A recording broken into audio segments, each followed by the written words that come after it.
All right, guys, thanks for being on for this section of today's call. We're going to go over with a new agent or newer agent. So I have Jake Wambaugh on with me.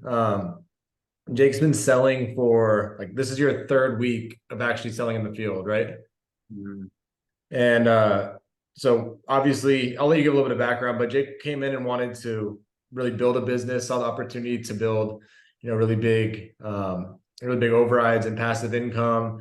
And we kind of talked back and forth for a while. And then recently, right before Jake's son was born, Maverick, he was like, I'm gonna start selling, like let's crush this thing because what a low stress time to just start selling insurance right when your son's born, right? But you were like, no, I want, and we talked, and you were like, I want to start selling so that my guys will also start selling because we talked about it. It's hard to get your people to sell if you don't sell, right? And so you've come out of the gate and have sold over 10,000 your first 3 weeks in a row, um, and had a really strong start. So, dude, first of all, if you can give a little bit of background on yourself, what you were doing before this, and kind of what attracted you to working with us, and then we'll go into what you've been doing to have such a quick start. But I appreciate you being on, dude, and it's been fun to work with you so far. Yeah, brother, I appreciate it. So born and raised in San Diego, California. Pretty, uh, normal upbringing. For me, I mean, there's no two normals, but it was just me and my mom. I was an only child, and so just worked hard, played sports. My mom was a great role model for me, just work ethic wise and stuff. Um, was fortunate enough to go play football at the University of Washington. 2014 was my freshman year. Played there, had a great time. Was fortunate enough to be on some really good teams and under a really good coach. And I finished there. My last game was New Year's Day, 2019. We played in the Rose Bowl against Ohio State.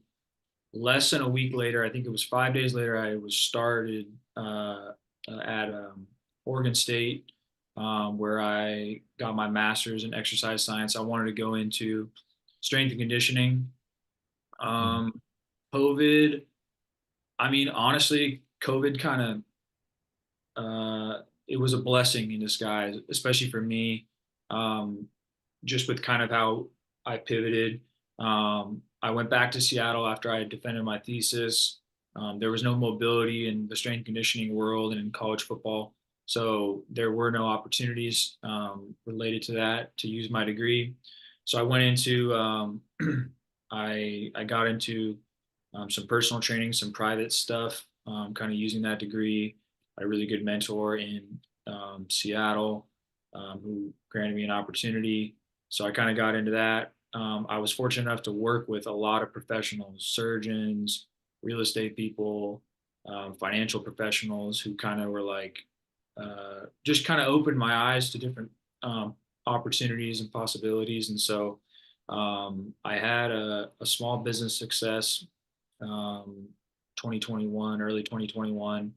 Was kind of hanging out. I didn't really know which specific direction I wanted to go professionally after that, but I decided to make the move back to San Diego, be close to family, and so I found insurance um, really right when I came back here, and it was all I knew was guys like Zach, and I see the integrity deals, I see all this type of stuff, and so I wanted to just build a big team. So I wanted to do. I wanted to build a big team. I wanted to sell to integrity. I wanted an exit, and I wanted to you know play golf or whatever. I don't really play golf, but I Yeah. just wanted to hang it up, and so that's how I was just trying to. It was volume. I just wanted you know, heads through the door, like just bring people in. And so, where I was at previously, I think that I wasn't leading in the right way. And so I reference it to football. Like my linebacker coach in college, he at least played the game. And so, he just has a different perspective and can relate a little bit more to his players. He played the game. And so for me, I was like, like I just guys weren't producing the way that I had, seen was possible. I'd seen other people produce at a high level, and so going in, getting the licenses and everything necessary, the contracts to do that. I was like, I kind of want to start from scratch. And so Zach and I started talking. I wanted to build again with, under Zach's, um, guidance, and I'd seen him do some really cool things. And I wanted to be a part, and so I kind of wanted to rebuild, and I knew I wanted to produce. I was just, getting licenses and things like that.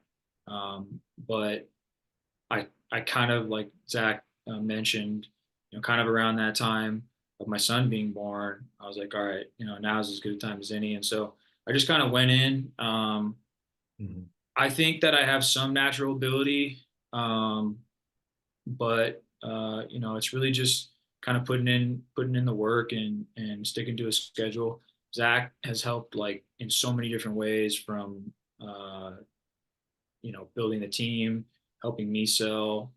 Everyone's super responsive. I couldn't have done what I've done in my first few weeks without the support. But it was just nice for me to kind of put this in perspective and be able to say like, hey, I don't I don't necessarily think I have an extreme amount of talent as it pertains to sales. Much greater than most people who have even just a little bit of charisma or whatever. And so it was kind of just putting in perspective for me, like, hey, uh, it's just working, and it's just being consistent. And so being able to produce at the level that I'd seen and heard of, and like seeing that it's real, and leading from the front and being kind of an example for my team and our agents has been pretty cool. And I'm super fired up and happy to be a part of. Yeah. Well, it's cool because the way you started is like the opposite of the way I started. Like where I just wanted to sell for a couple, I was like, I'm gonna sell for a year, stack some money up and go back to school. Yeah. And then I sold a lot and I was like, oh, this is awesome. I'm gonna build a team. And you were like, I just want to build and Yeah. not really sell. And so it's kind of cool to hear the other perspective. I have a question that's not really related to insurance, but I've seen this with some people that I played lacrosse with in college, and you played football. Like a lot of people get stuck in that area where they're like, oh, like my path was I was going to play college football and then do exercise science and then work in the college football world. And you mentioned like you got around other professionals that kind of opened your eyes. Do you think that was what allowed you to break away from that? Because I've met a ton of people who are like, dude, I'm just, I want to coach or I want to do this. And they're so talented and they could be in business for themselves or they could do something like this to be able to, run their own coach or whatever it is, right? To have something significant, but they just kind of like, they feel like they don't want to break away from what they thought their path would be. Yeah. What do you think allowed you to go, you know what? I'm going to scrap it and start something different and not be Yeah. worried about what my degree was in or what my path should be or what my friends think I should be doing. Right. Yeah. I think for me, it was a function of, like I had kind of discovered strength conditioning as a field when I was like maybe a sophomore in college. I loved all my strength coaches. Like they're Yeah. just like the best dudes. These big like grizzly bear, just like meatheads. And I was a meathead, and I always wanted to be in the gym. They were just so cool. And I'm like, they wear sweatbands to work. I saw this article about after bonuses, what our head strength coach made this one year that we went to college football playoff, and I was like, I want to do that. And then go to grad school, do all that stuff. Turns out it's like, whoa, this is hard, like long hours, long days, and they earn every penny. And I would say, in fact, they're underpaid. But um, like I said, COVID was kind of a blessing in disguise for all of us, probably, but for me in that situation, because like I probably would have just gone and gotten like a lower, like bottom guy on the totem pole, strength coach, work my way up, and I probably would have enjoyed it, to a certain extent. There's good things and bad things to any industry, right? But I probably would have stuck with it, and would have been fine. I wasn't a huge fan of like the nomadic lifestyle of having to bounce around and work your way up the totem pole and go here and all that stuff. But going back and working with those professionals, I think for me, it wasn't like to me, like football was super behind, in the rear view for me. I had a great time. I definitely see a lot of guys really like holding on to that, and they can't let go of that identity and all that stuff. I think for me, I always enjoyed like the camaraderie, like the workouts, the conditioning, like the hard stuff. And so I think for me, it was just kind of looking at a new like field of play, so to speak, and a new way to compete, and seeing, um, those some of my clients that were really successful in a lot of different, ventures, and professions. It was just like really cool, and I just kind of was like, I just need to figure out like what I want to do next, and ultimately, to me, it was just about finding, um, a vehicle that I could, get into and do for the next like decades, like thinking longer term. And yeah, I just found this. So Well, that dude, I think when you get to meet some people that have done really well, like I've been really lucky to meet some successful people in my life, and you met some, it demystifies that, and you're like, oh, like that, if that person can do it, like they seem perfectly competent, but yeah, they put their pants on the same way I do. Like right, they're not like so much smarter or so much more talented than I am. Like I could probably figure that out. And I right, remember when I first met some people that when I remember I first met a few people that made like seven figures, eight figures, I was like, oh, just a normal ass dude, right? Like, okay. And I think it gives you a lot of perspective. You're like, they just do little things and they get really good at one thing, right? yeah, And one hundred they percent, go with that one thing, and they don't have to be like the most, like you said, they don't have to be the most charismatic person or the smartest person, but they just find their niche and they crush in their niche, right? right. And when I Proximity, started that with like, this business, dude, I was like, if you just get good at this one thing, like people always talk about, oh, I want to, have all these streams of income. I'm like, dude, I only had one yeah, forever, yeah, but the one made me a lot of money because I got good at one thing, which was selling insurance to people how to sell insurance, right? right, yeah, exactly. Yeah, I think the proximity Yeah. thing, like you got around that, and you're like, oh, okay, he doesn't seem like he's that extraordinary, and he's doing Yeah. that, making that, or whatever. I think that was like even with like in the locker room, one day uh, you're on a team with this guy, and then a few months later, like he's signing a $12 million, Yeah. first round draft pick, signing bonus, and you're like, I mean, like, Like I used to hit that guy in practice. yeah, like it's just, Yeah. and you kind of lose the affinity for like the NFL, and it's like when you're a kid, it's like, oh my god, and it's like, I mean, dude, I like one of my buddies like that I roomed with, my freshman year. I was like, I used to sleep 6 inches next to him, head to head in like our dorm room freshman year, Yeah. and I was, playing football and doing all that stuff. It's just like they're normal guys. Like you said, it's just they found one thing that they did exceptionally well, and then just went in on that. So So what do you think for selling? Because selling the way you have like right out of the gate is it's something that people used to never do. And now I think it's a lot more common because I think we went, hey, this is not that difficult. It's pretty simple. It really boils down to leads, which you've been getting leads, yep. making phone calls and taking the coaching. And what I would say is like it's maybe a function of the way you were raised, maybe a function of being in college sports, but you take coaching well. Like I'm like, hey, just do this different, and then you do it. You don't even ask me questions, right? Which I think is super important. But so I think that's why you've developed so fast. But what are a few tips that you would give, new people that are struggling to get rolling? Like, yes, they have to make the phone calls. But what are some things you're doing, you think, when you get clients on the phone, to get them to an appointment or to a sale? Because you're starting to coach people, so you see what people do wrong.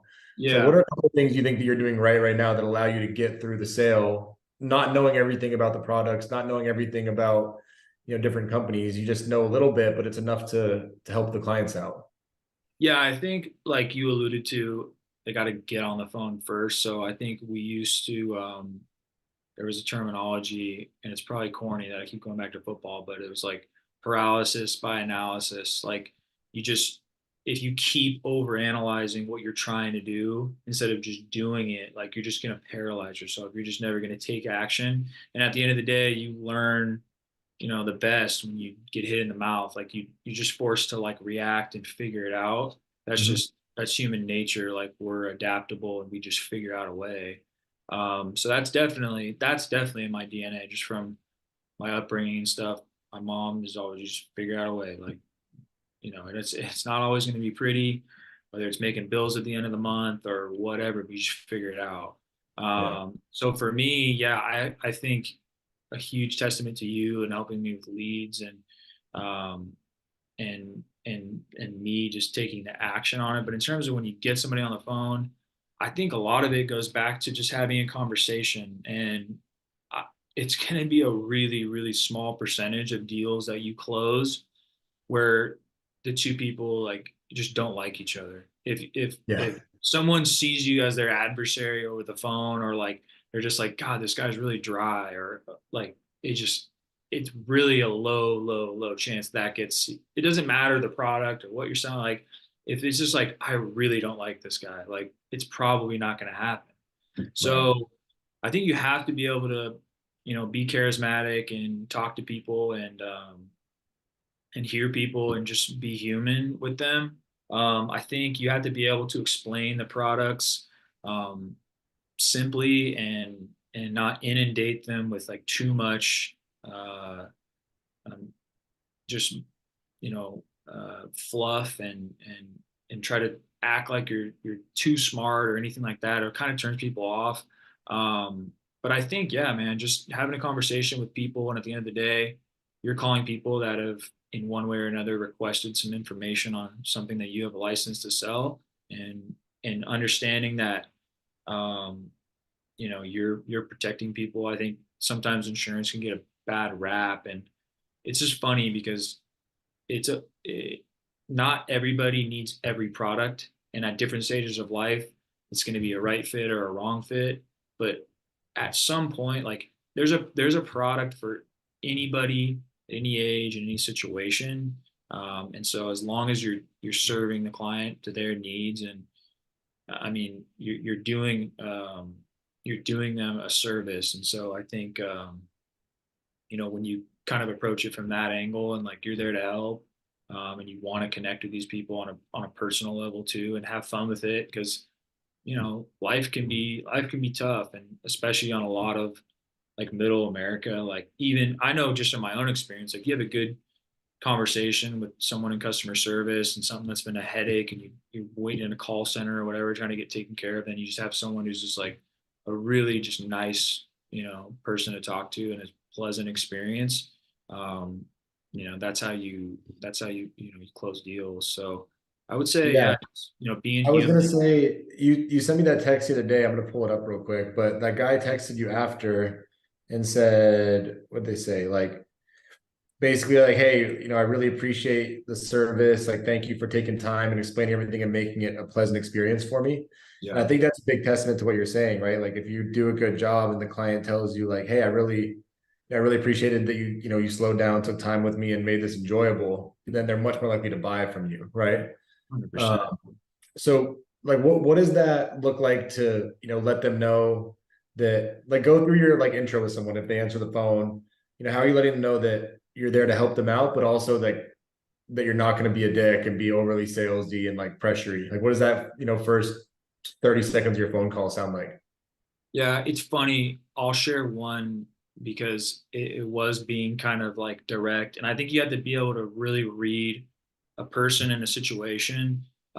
It's funny because I went to the University of Washington. And so UW was playing Oregon, the Pac-12 championship on a Friday night. I was at my fiance's family's house. We were all watching the game. And I'm like, I got to go run an appointment. So I go downstairs, get some quiet time. And I'm like, this is my team. Like, this is the last Pac-12 championship. And it's actually your team. Like when everyone My else says team. that's my team and it's like the Patriots or something, it's not your Oh my freaking God. team. Yeah. Like I It's had this actually your guy team come because up, you played on it. So you can this say that. guy, yeah, Yeah. this guy comes to me in the gym, like, oh, you guys are going down tonight. I'm like, oh, what position did you play? He's like, Yeah. what? Left stands. Yeah. But, so I'm like down there, and I don't think I can remember his name. I probably wouldn't say it anyway, but I'm like, listen, so and so, I'm here to help you out. If this is something that you need, I'm happy to help you get this taken care of, protect the family. it was an IUL, and so I went into the different aspects and benefits of this product, but I don't want to go back and forth and get in an argument about whether you need this or not. The need is up to you. I have the ability and a license to get it for you. I just, if we're wasting each other's time, I want to go back and be with my family. And But that's, you're not being a dick, you're just being direct, but in a yeah, service, it's which just is the difference, and right? exactly. And it's Yeah. he would go a little bit, and then he'd kind of pull back. Oh, and I'm like, again, man, like I don't want to waste your time. Like my family's upstairs. I'd love to get this done with you and get you protected. And then at the end of this call, 45 minutes later, I'm checking the score, on my phone as I'm in the call. I'm making sure we're good. Yeah. Um, but 45 minutes later, I'm like, hey, I seriously want you to feel like really good about this, because what you just did, like he didn't have any retirement in place. He was about 40, 41, 42, something like that. He had two kids. Like he walked away from that call like with a death benefit in place, multiple six figures, like for his children. I'm a new father, parent, like that's big. I'm like, don't just walk away from this and just think like, oh, I got another bill to pay. It's Yeah. like walk away from this feeling really good about yourself. And he's like, thanks, man. Like I really appreciate that. I'm like, seriously, dude, go tell your mom, tell your spouse, your kids, like I got my retirement. Like I know it's a little late, but like I'm building my retirement. If something happens to me, like you guys are gonna get something, and it's pretty substantial, multiple six figures. Like I'm like, feel good about that. So when you can kind of just level with somebody and be like, look, man, like I just have the license to get you into this, but you have to want it. Like I can tell you all the great things about it, and I do think it's a great product, but you have to want it. I'm not going to force you, into something that you don't need or want. I think there's a need there. That's why I'm talking to you, and you can qualify for it. But if you don't want it, I'm not going to make you have it. And then, circling back and like being like, hey man, that was cool. I know we kind of were like at each other's throats a little bit at the beginning there, but like that was cool.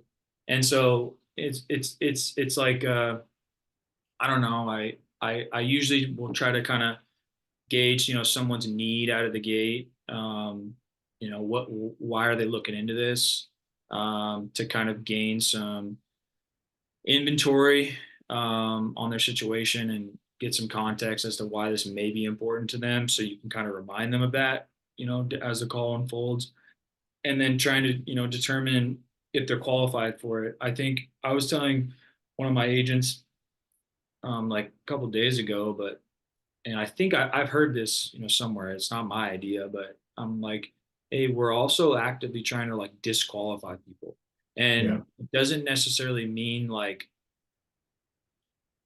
if I'm calling an IUL lead, I'm taking inventory because I need to know if that's what I should be directing them towards, or if I need to find another product.